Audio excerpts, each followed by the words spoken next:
Hello guys! Welcome back to my channel, Topi Manalo here, and today we are going to do a quick unboxing ng ating bagong product.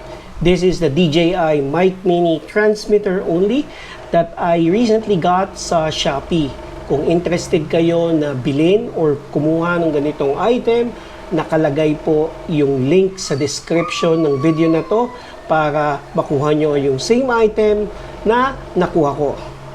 So, as you are fully aware, kukuha lang natin itong ating bagong camera, the DJI Osmo 360. And one thing I noticed, maganda naman yung microphone nito, guys. Ang lakas ng sagap niya, also yung outside noise, na-filter niya ng maayos in such a way na parang very natural yung sound sa recording. However, magkakaroon tayo ng problem when it comes to our motovlog, especially pag umaandar na tayo and syempre naka-helmet tayo. So we will definitely require a microphone. Ang microphone na wired will not work with the DJI 360. Although it will work, no? Papasok naman yung dito sa port ng USB-C, pero definitely it's not advisable dahil makikita yung cables and all sa video ninyo pagka nag-capture na tayo ng 360 video.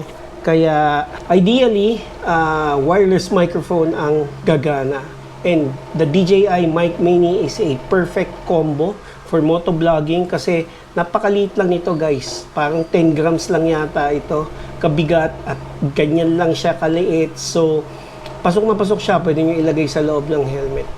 Let's go ahead and open the box para makita natin kung anong itsura. And we'll do a quick pairing, and siguro kung kaya pang mag-testing, we'll do a testing.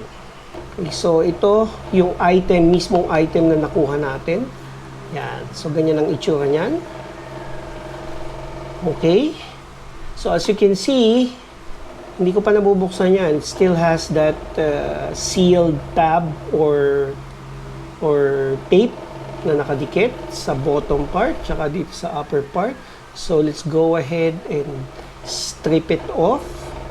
So yung green tab, ipupull lang natin yan. Yan. And let's open the box. Very basic to, guys. Basic na basic. Ang laman yan is a pouch that contains everything. And of course, you have your manual.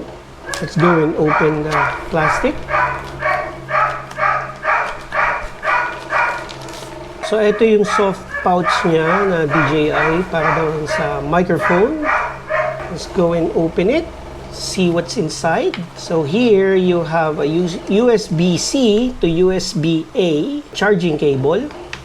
So you have your docking charger. You have your dead cat.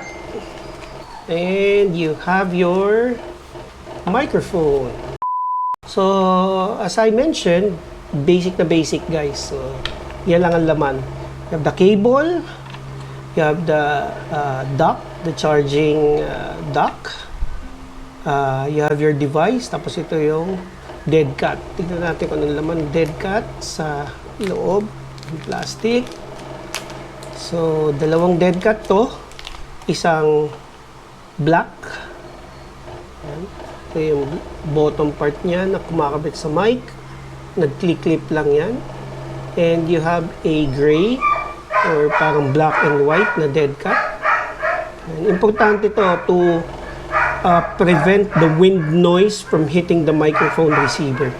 So this is the docking charger. And dito natin isasaksak yung USB-C. This is your microphone. And it comes with a very, very strong magnet. Okay, so ayan, guys, ang liit ng microphone. How do we connect the dead cat? Ayun. So may clipping, may tick sound siya, nagki-clip. So ayan.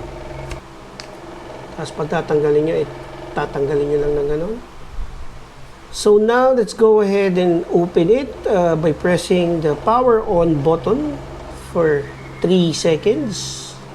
1, 2, 3. Yan. Makikita nyo, blinking green means that the device is powered on.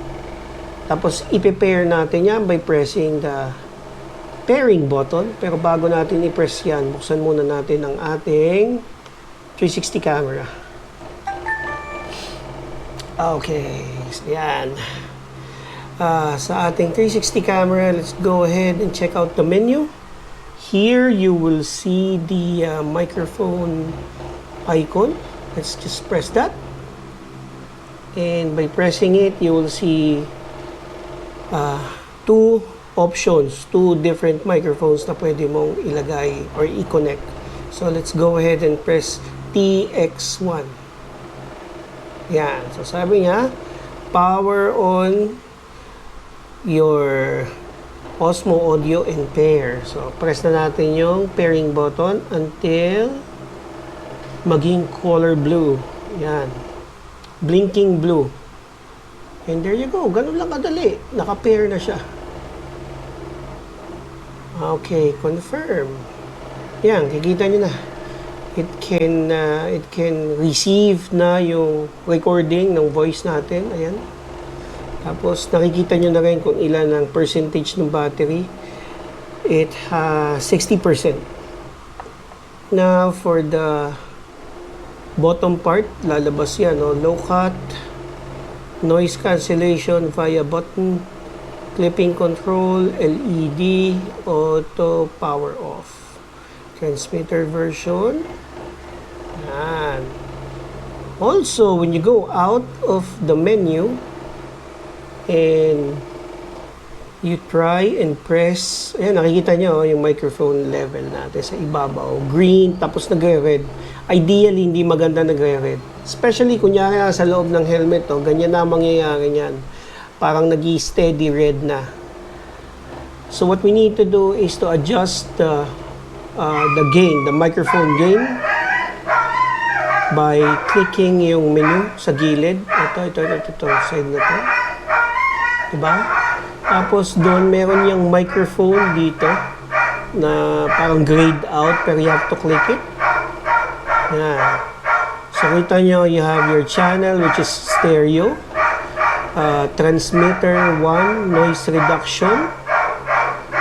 And transmitter gain. Dito sa transmitter gain, we can go as low as, yan, -12.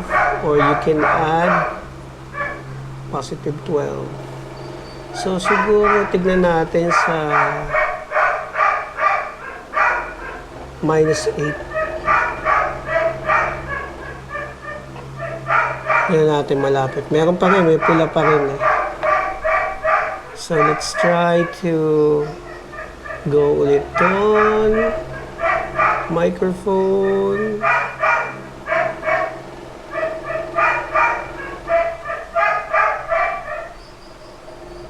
Ayan, medyo maganda yata yung ganito. So, yun. So, guys, ganun kadali lang mag-connect ng ating DJI na microphone. Siguro I'll try and do a quick test lang para makita or marinig natin kung ano yung quality ng audio. Kakabit ko siya sa loob ng helmet. Alright? Steady lang kayo, guys.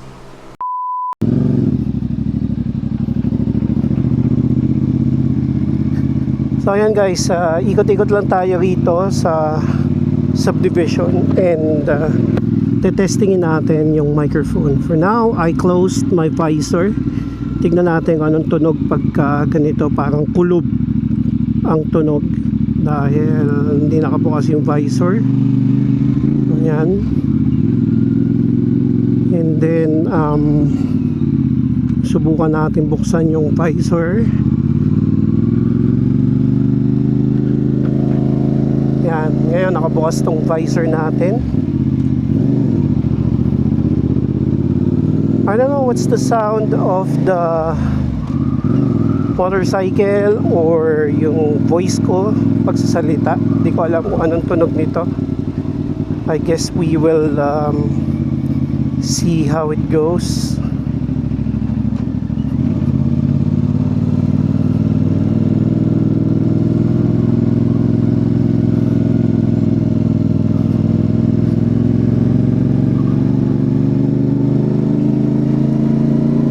like I've said, maganda naman yung recording ng audio ng default na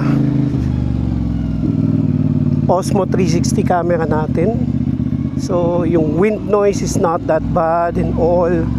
And again, yung recording ng kaya lang problem ko is wala yung voice ko, hindi makukuha dahil syempre bukod sa naka-helmet, malayo yung camera, especially pag nilipat na natin ang pwesto tong camera.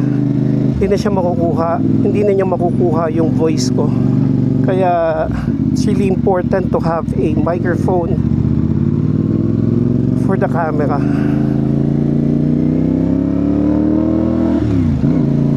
Medyo nag-rev tayo ng malakas-lakas doon. I don't know kung makukuha or magiging maganda ba yung pick up ng microphone. So check 1, 2. Ang setting ng microphone natin is again naka-stereo. Noise reduction is off. dB gain is -12. Helmet natin naka-open. Let me try and close it. Pagliko rito, ayan. So, sarado ko yung visor natin, yan. Tignan natin kung anong tunog ng ating voice together with the muffler. Tunog ng engine ng motor. And eto, tigil na tayo. Ingay ng mga aso ko, parang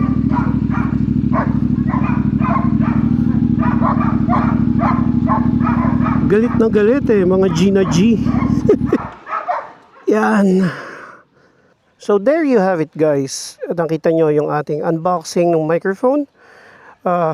Quick impression and pairing. Plus yung ating initial testing, which I think is okay naman, successful naman, and maganda naman.